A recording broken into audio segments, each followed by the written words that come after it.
நம்ம இந்தியால ஒரு பொண்ணு ஒரு கேஸ்ல மாட்டினாங்கன்னா அந்த பொண்ணு மேல தப்பு இருக்குன்னு ப்ரூவ் ஆகிற வரைக்கும் அந்த பொண்ணை எல்லாருமே இன்னசென்ட்டா தான் பார்ப்போம்.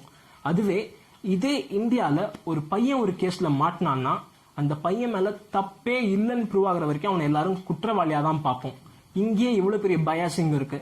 அண்ட் இந்த வீடியோட ஸ்டார்டிங்ல ஒரு பெரிய டிஸ்க்ளைமர் கொடுத்துட்றேன். இந்த வீடியோல நான் பேசுறது எல்லாமே நியூஸ்ல பார்த்தது, அது மட்டும் இல்லாம நியூஸ் ஆர்டிகல்ஸ்ல படிச்சு கேதர் பண்ண இன்ஃபர்மேஷன் மட்டும்தான். நான் எக்ஸ்ட்ராவா எதுவும் சுகர் கோட் பண்ணி எதையும் என்னோட கண்ணு மூக்கு வாயெல்லாம் வச்சு நானா எதுவும் இந்த வீடியோல பேச கிடையாது. ஒரு சின்ன ரிக்வெஸ்ட் என்னன்னா, இந்த வீடியோவை எண்ட் வரைக்கும் ஸ்கிப் பண்ணாம பாருங்க. நம்ம நாடு எப்படி போயிட்டு இருக்கு, நம்ம கண்ணு முன்னாடி நிறைய விஷயம் நடந்துகிட்டு இருக்கு, அதெல்லாம் நம்ம கேட்காம கண்ணு மூடிக்கிட்டு போயிட்டு இருக்கோங்கிறத நமக்கு இது உணர்த்தும்.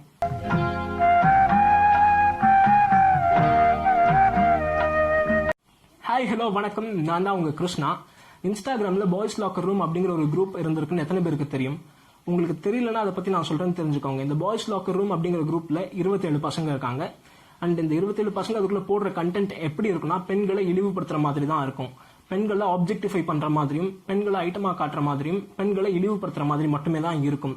ரொம்பவே தப்பான விஷயம் பெண்களை இழிவுபடுத்துறது. இப்படி யாருமே பண்ணக்கூடாது, இது யாருமே என்டர்டெயின் பண்ணக்கூடாது. இது எதிர்த்து தான் கேள்வி கேட்கணும். இழிவுபடுத்துறது இப்படி யாருமே பண்ணக்கூடாது, இது யாருமே என்டர்டெயின் பண்ணக்கூடாது. இது எதிர்த்து தான் கேள்வி கேட்கணும். இதை எதிர்த்தும் ஒருத்தங்க ஒரு விஷயம் பண்ணிருக்காங்க.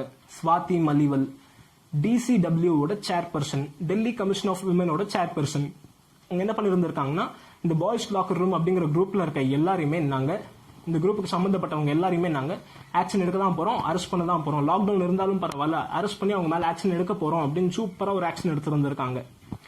அண்ட் அந்த பசங்களோட மொபைல் போன்ஸ் எல்லாத்தையுமே இப்போ ஃபோரன்சிக் இதுக்காக அனுப்பிட்டாங்க. சீரியஸ்லி கிரேட், செமையா ரியாக்ட் ஆயிருக்காங்க. அண்ட் இந்த ஸ்வாதி மலிவலை எல்லாருமே கை தட்டி சல்யூட் அடிச்சு தான் அப்ரிஷியேட் பண்ணோம். பெண்களுக்கு எதிராக நடக்கிற விஷயத்தை இந்த அளவுக்கு தட்டி கேட்டிருக்காங்க. இந்த சீன் அப்படியே இருக்கட்டும், அடுத்த சீனுக்கு வருவோம். அடுத்த சீன் என்னன்னா, நேற்று வந்துட்டு ஒரு ஸ்னாப் சாட்ல இருந்த ஒரு ஸ்கிரீன்ஷாட் பயங்கரமா இன்டர்நெட்ல வைரல் ஆச்சு. லைக் இதான் இந்த ஸ்கிரீன்ஷாட். இந்த ஸ்கிரீன்ஷாட்ல என்ன இருக்குன்னு படிச்சாலே உங்களுக்கு புரியும். ஒரு சென்டென்ஸ் மட்டும் ஹிந்தியில இருக்கு. சித்தார்த் அப்படிங்கிற பையன் இன்னொரு பையன் கிட்ட சொல்றது தான் அது. அந்த பொண்ணை நம்ம ஈஸியா ட்ராப் பண்ணிடலாம் அப்படிங்கறதான் சொல்ல வரான் ஃபர்ஸ்ட். அது சொல்லிட்டு அது மட்டும் இல்லாம, நீ எப்ப கூப்பிட்டாலும் நான் எங்கனாலும் வரேன், நம்ம ஒரு 1, 2, 3 பசங்க கூட சேர்ந்து போவோம், போய் ஒரு கேங் பேங் மாதிரி பண்ணிட்டு வரலாம். அந்த அளவுக்கு இழிவா பேசியிருக்கான் பெண்களை பத்தி. ரொம்பவே தப்பான விஷயம் தான். அண்ட் இந்த ஸ்கிரீன்ஷாட் வந்துட்டு ஆப்போசிட்ல இருந்த பையன் வந்துட்டு மைனர், அவனுக்கு வந்துட்டு இதுல உடன்பாடு கிடையாது.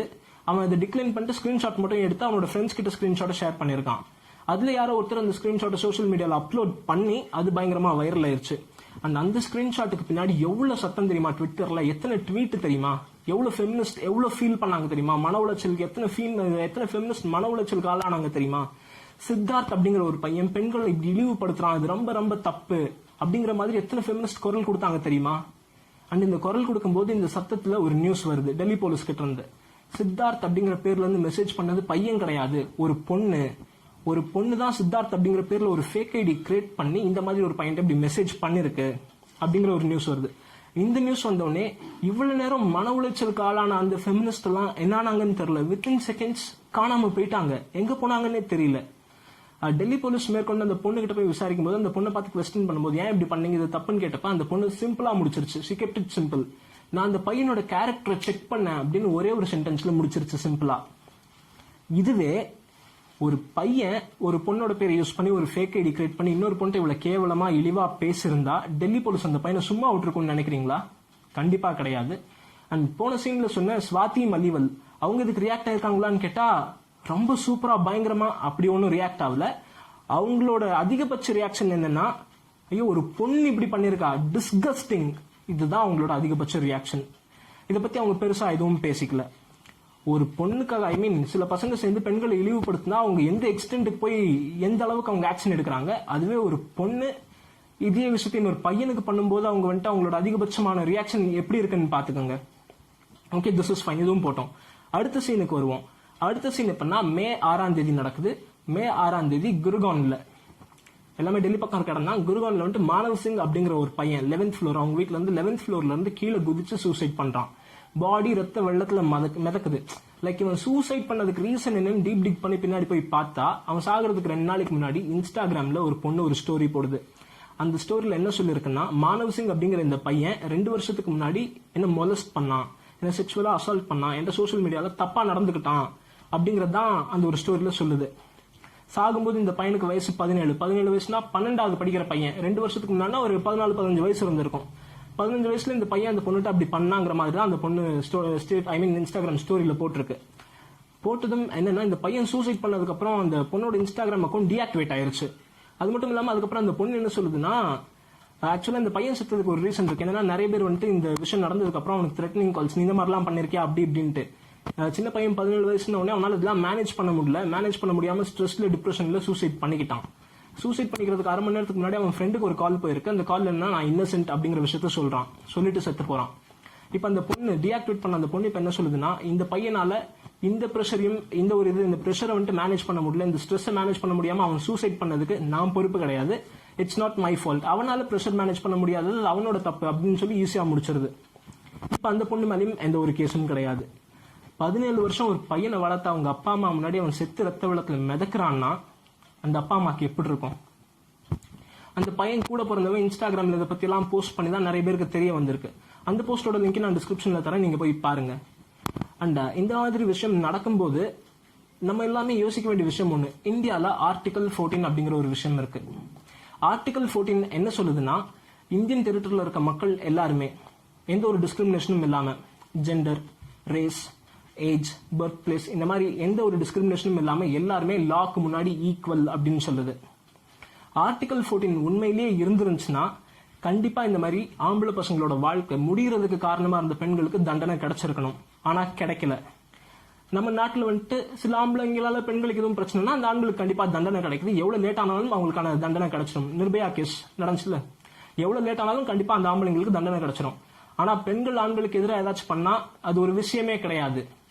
ஏன் மேட்டர்னா, நம்ம வளர்ந்த சொசைட்டி அப்படி பெண்களை தூக்கி வச்சு இது பண்ண உடனே அவங்க பொம்பளைங்க, அவங்களுக்கு நம்ம இப்படி பண்ணக்கூடாது அப்படி பண்ணக்கூடாதுன்னு அவங்களை தூக்கி வச்சது எங்க ஸ்டார்ட் ஆச்சுன்னா, பஸ்ல நம்ம உட்காரும்போது தெரியுமா, நம்ம ஒரு சீட்ல உட்காந்துருந்தோம், வேற சீட் இல்லாம ஒரு பொண்ணு நிக்குதுன்னா, நான் எண்டிங்ல நான் உட்காந்துக்கிறேன்னு அந்த பொண்ணு சொல்லுதுன்னு வைங்க. நீங்க இல்ல எனக்கு கால் வலிக்குது நான் உட்காருவேன்னு சொன்னீங்கன்னா மொத்தமா பஸ்ல இருக்கவங்க நம்மள ஒரு லுக் விடுவாங்க.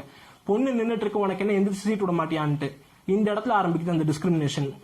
இதுவே ஒரு பொண்ணு உட்காரும்போது ஒரு பையன் போய் சீட்டு கேட்டானா அந்த பொண்ணு கொடுக்கலன்னா அது ஒரு பெரிய விஷயமே கிடையாது. ஒரு பொண்ணு கேட்டு ஒரு பையன் இப்படி பண்ணாதான் அது ஒரு பெரிய விஷயம். நம்ம பார்வையிலேயே டிஸ்கிரிமினேஷன் இருக்கு. நம்ம வளர்ந்த சொசைட்டி அப்படி, நம்ம வளர்ந்த விதம் அப்படி. இந்த ஒரு டிஸ்கிரிமினேஷன் நம்ம வளர்ப்புல இருந்து இல்லாம போயிருந்துருந்துச்சுன்னா, ஜெண்டருங்கிற விஷயம் இல்லாம எல்லாருமே ஈக்குவலா பாத்துருந்தாங்கன்னா இப்படிப்பட்ட விஷயம் எல்லாம் நடந்துக்கிறதுக்கு சான்ஸே கிடையாது. அது இந்த விஷயம் இந்தியா ஃபுல்லா பயங்கரமா வைரலான ஒரு விஷயம் தான். அப்படி இருக்கும்போது நான் லாஸ்டா தமிழ்ல ஒரு ட்வீட் பார்த்தேன். ஒருத்தர் சூப்பரா கொஸ்டின் பண்ணியிருந்தார் அந்த ட்வீட்ல. சிம்பு பீப் சாங்குக்கும் சரவணன் சார் பிக் பாஸ்ல இருந்ததுக்கும் நிறைய பேர் எதிர்ப்பு தெரிவிச்சிங்க. ஏன்னா அவங்க 2 பேருமே பெண்களை இழிவுபடுத்துறாங்க அப்படிங்கிற மாதிரி நிறைய பேர் கருத்தெல்லாம் சொல்லி இழிவு பண்றாங்கன்னு சொல்லிட்டு அவங்களை எதிர்ப்பு தெரிவிச்சிங்க. எல்லாருமே போயிட்டு விஜய் டிவி ஸ்டுடியோ வாசல்ல நின்று சரவணனை தூக்கி வெளியே போடுங்கிற அளவுக்கு போனீங்க. அப்பேற்பட்ட அந்த குரல் கொடுத்த மக்கள்லாம் இப்ப எங்க போயிட்டீங்க? குரல் கொடுத்த பெண்கள்லாம் இப்ப எங்க போயிட்டீங்க? ஒரு பொண்ணால ஒரு பையன் சூசைட் பண்ணியிருக்கான், அவனோட லைஃபே முடிஞ்சு போச்சு 17 வயசுல. அவங்க அப்பா அம்மா எவ்வளவு கஷ்டப்படுவாங்க. இதுக்கெல்லாம் நீங்க என்ன சொல்ல போறீங்க? இதுக்கெல்லாம் நீங்க எதுவும் பேச மாட்டீங்களா? உங்க பேச்சு எங்க போச்சு?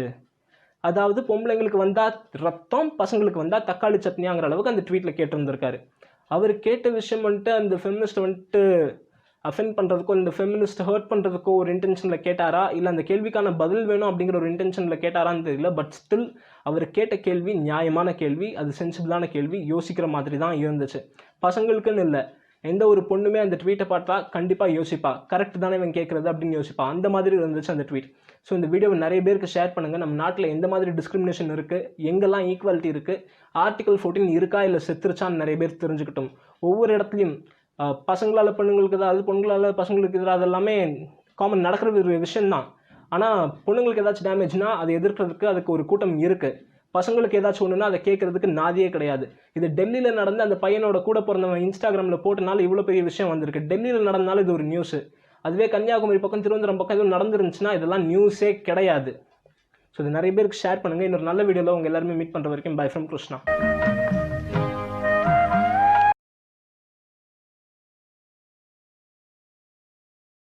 IPL போட்டியில் சரியாக விளையாடவில்லை என்பதற்காக அவரது மகளை பாலியல் வன்கொடுமை செய்து விடுவேன் என ட்விட்டர் வாசி ஒருவர் மிரட்டல் விடுத்திருந்தார். மகள் ஜீவாவின் இன்ஸ்டாகிராம் பக்கத்தில் இந்த பாலியல் ரீதியான மிரட்டல் விடுக்கப்பட்டிருந்தது. அவரது மனைவி சாக்ஷியின் இன்ஸ்டாகிராம் பக்கத்திலும் மிரட்டல்கள் குவிந்தன. இதனையடுத்து மிரட்டல் விடுத்த குஜராத்தைச் சேர்ந்த 12ஆம் வகுப்பு மாணவனை குற்றப்பிரிவு போலீசார் உடனடியாக கைது செய்தனர். சேதுபதியின் மகளுக்கு ட்விட்டர் வாசி ஒருவர் பாலியல் ரீதியாக மிரட்டல் விடுத்த சம்பவம் அதிர்ச்சியை ஏற்படுத்தியிருக்கிறது. ட்விட்டரில் ரித்திக் என்ற பெயர் கொண்ட நபர் இந்த மிரட்டலை விடுத்திருக்கிறார். இதற்கு பிரபலங்களும் நெட்டிசன்களும் கடும் எதிர்ப்புகளை தெரிவித்துள்ளனர். விஜய் சேதுபதி மகளுக்கு மர்ம நபர் பாலியல் ரீதியாக மிரட்டல் விடுத்ததற்கு திமுக எம்பி கனிமொழி கடும் கண்டனங்களை தெரிவித்திருக்கிறார். இது தொடர்பான ட்விட்டர் பதிவில், விஜய் சேதுபதியின் மகளுக்கு விடுக்கப்பட்டிருக்கும் வக்கிர மிரட்டல் காட்டு மிராண்டி தரமானது, அது மட்டுமல்ல ஆபத்தானதும் கூட. பெண்கள் மற்றும் குழந்தைகளை மிரட்டுவதுதான் கோழைகளுக்கு தெரிந்த ஒரே ஆயுதம். இதை செய்த நபர் மீது காவல்துறை கடுமையான நடவடிக்கை எடுக்க வேண்டும் என கனிமொழி தெரிவித்திருக்கிறார். திமுக எம்பி செந்தில்குமார் தன்னுடைய ட்விட்டர் பக்கத்தில், மனிதர்களா இவர்கள், இந்த நபரை கண்டுபிடித்து கைது செய்ய வேண்டும் என பதிவிட்டிருக்கிறார். பாடகி சின்மயி தன்னுடைய ட்விட்டர் பக்கத்தில், கருத்து வேறுபாட்டை தெரிவிக்கும் ஒரு தமிழ் மகன் சமுதாயத்தில் இருக்கும் பாலியல் குற்றவாளிகளுக்கு சப்போர்ட்டாக நிற்கிறாங்க இந்த ஊர்ல, இதை யாரும் மாற்றப் போவதில்லை. ஒரு குழந்தையை பாலியல் வன்கொடுமை செய்வது பற்றி பொதுவில் சொல்லக்கூடிய இந்த நபர் ஒரு குற்றவாளி. இவ்வாறு பேசக்கூடிய ஆண்கள் எவ்வாறு வளர்க்கப்படுகிறார்கள்? எப்படி ஒரு பெண்ணுக்கு பாலியல் ரீதியாக ஆண்களால் மிரட்டல் விடுக்கப்படுகிறது? இதை பார்த்து மௌனமாக இருப்பது வெட்கக்கேடான விஷயம் என தெரிவித்திருக்கிறார்.